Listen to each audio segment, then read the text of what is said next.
રાધે રાધે મિત્રો, આજે આપણે વાત કરવી છે કેરીની. આ કેરીની સિઝન ચાલે છે અને થોડાક દિવસમાં ભીમ અગિયારસ આવશે મિત્રો.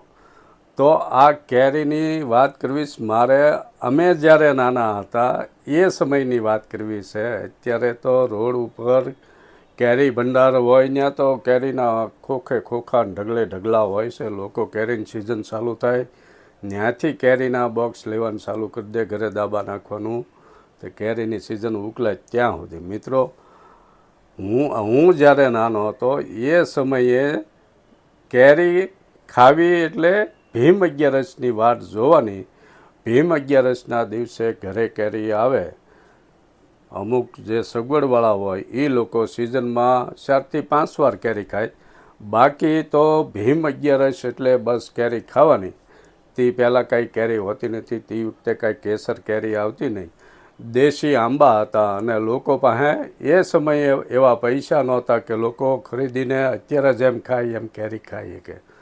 પણ મિત્રો, એ જે આનંદ હતો, ભીમ અગિયારસના દિવસે કેરીની રાહ જોતા હોય એ બાપા બજારમાં કે ગામમાં જે વખાર નાખેલી હોય કેરીની, ત્યાંથી કેરી લાવે અથવા તો શહેરમાંથી લાવે અને એ જે કેરી પાણીમાં ધોઈને બાપા ગોળવા બેસી જાય. બા હોય એ પૂરી કે રોટલી તૈયાર કરવા, શાક તૈયાર કરવામાં હોય અને એ બાપા કેરી બધી ધોઈ નાખે, એક પછી એક ઘોળતા જાય. અને અત્યારે જેમ એક સંતાન કે 2 સંતાન એવું નહોતું. એ વખતે 2, 4, 100, 7 સંતાનો હોય. એ બધા ફરતા ફરતા બેસી જાય, બાપા કેરી ઘોળતા હોય અને ગોળ્યા પછી મોટા તપેલીમાં એ રસ કાઢવાનું ચાલુ થાય. અને એ જે કેરીની છાલના ગોટલામાંથી એક ટીપું રસ ન રહે ત્યાં સુધી કેરીમાંથી રસ કાઢે ને પછી એ પાછા બધા બેઠા હોય અને એ શું આપે.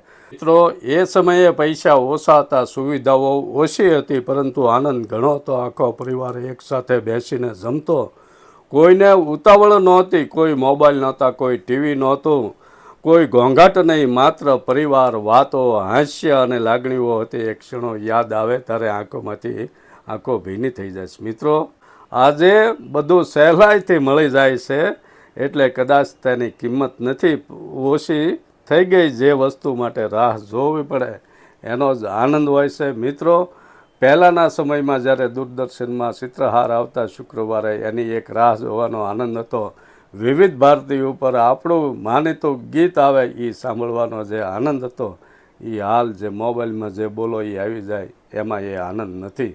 રાધે રાધે.